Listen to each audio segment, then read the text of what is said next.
warm welcome to you, the listener of the Sydney Contrarian.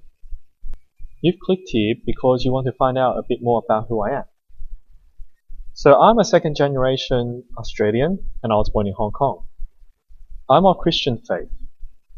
I believe that God created the universe, that Jesus Christ is my Savior, and according to the Bible, it is by the death of Jesus Christ on the cross that my sins are forgiven, and therefore that is the only way I am saved to be able to enter into God's presence.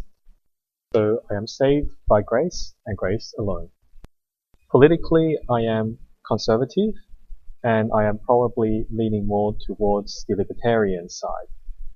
I favor free markets, I favor a smaller government, less regulation, so then people are given more responsibilities and accountabilities to look after themselves and their decisions.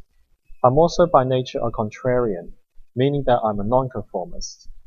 So I do not succumb to herd mentality, and oftentimes I try to look at whether there are opportunities that I can take because the crowd is heading a particular direction. I do this on the side. Normally, I teach at a university, and I teach in finance, risk management, and insurance. So why did I create this YouTube channel? I have noticed that there are many channels that exist from an alternative and conservative perspective, but they focus mainly on the US, Europe, and other parts of the world. It seems that Australia does not actually have so much media coming from the alternative and conservative perspective.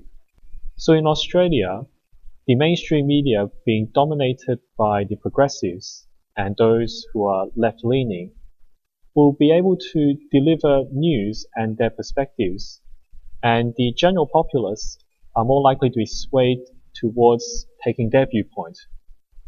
And it is only on a rare occasions when you have the other perspective, that of being right-leaning, conservative.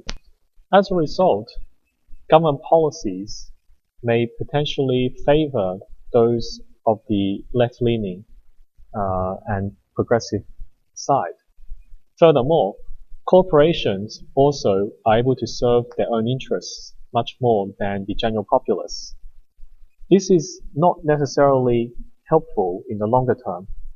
Whilst we've been able to get away with it in Australia because our economy has been mainly propped up by the property market and mining, this may soon end. And as a result, there may actually be problems that will come up for Australians in general. To further complicate this issue, you also have government statistics and those released by private agencies that are reported in our media, and yet they do not necessarily give you a full picture. That is because the use of headline figures may provide you with only the tip of the iceberg. The other thing that they also have done in the mainstream media is to use a particular data point in order to push their particular agenda. And sometimes it is what they don't tell you, what is hidden in plain sight, if you actually go into the government report or the releases from the agency and you go and look at the data as well as also the explanation of the data, you might see that the narrative is completely different, and that there are times it's even the complete opposite of what they have sold you in the press.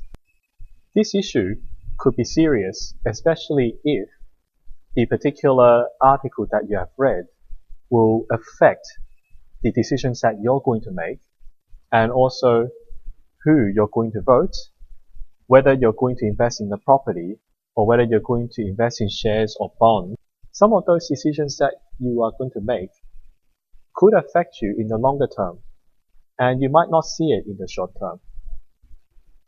There are times when there could be the law of unintended consequences, which the media is unlikely to let you know.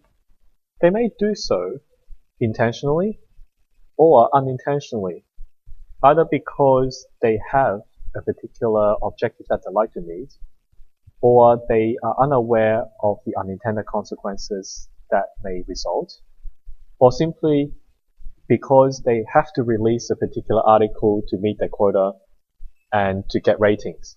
So they haven't actually had time to really think things through.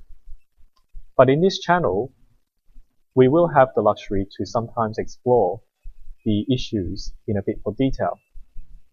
I'll try and provide for you a more complete picture, but I will have my biases because I will be speaking from a Christian conservative perspective. I will try and use my understanding of the data and the financial markets and the economy, and also the political system, in order to provide you with a more complete picture. Not a complete picture per se, but one where you're able to at least see perhaps there could be the other side of the coin. So therefore, you will be better informed and less likely to jump to conclusions which the media and also governments and institutions these days might want you to do in order to further their interests ahead of yours. I also like you to know that I will be quite skeptical, and I also stand from a more realist perspective in certain things rather than an optimistic perspective, which seems to be the prevailing atmosphere that the media is trying to create. The reason being that things are not quite right with this world, and some of you are probably well aware. And therefore, if you're looking for rainbows and lollipops and seeing things through a rosy glass, I think you might not be able to get too much out of me. But if you're someone who wants to see the procedures, the processes, and how things work, and also things that make you go, you might actually well enjoy this channel. So I'm going to end here, and I want you to sit back and relax and enjoy the many episodes of the Sydney Contrarian. God bless you.